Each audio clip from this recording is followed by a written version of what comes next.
we see something very interesting that we want to think about today.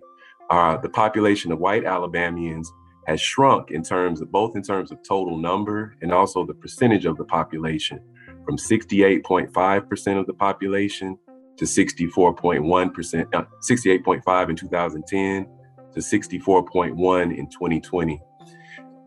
In contrast, our people of color here in the state, communities have been growing. In terms of percentage, Black Alabamians fell from 26% to 25.6% over the last 10 years, but in terms of raw number, actually increased by about 43,000 people.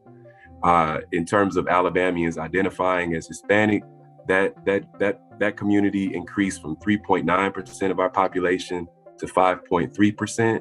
And then most dramatically, Alabamians identifying as two or more races tripled from 1.5% to 5.1%. So when we think about the implications of that population growth in terms of equity, in terms of the identity of our state, we think it's really important to think about the struggle that Alabama has had historically since Reconstruction to embrace the idea that people living in this state who are not white men are fit to govern and have some sort of influence on the affairs of the state.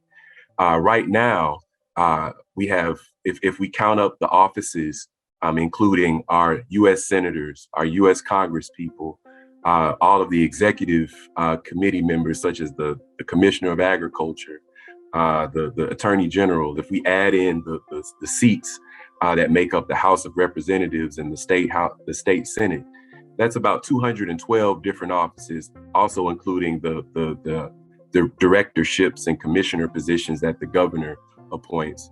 That's about 212 seats. 80% of those positions are held by white Alabamians, overwhelmingly white men.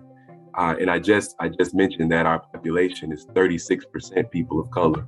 So what's on the line in terms of redistricting? When we think about the people we're electing and the people who reflect our interests, are we electing people who are sensitive to that contrast in terms of lives in our state and who's representing our state in leadership positions?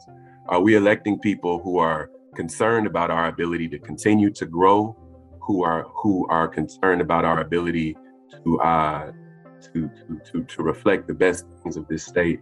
And districting and fair districts impact who we're able to choose to represent us.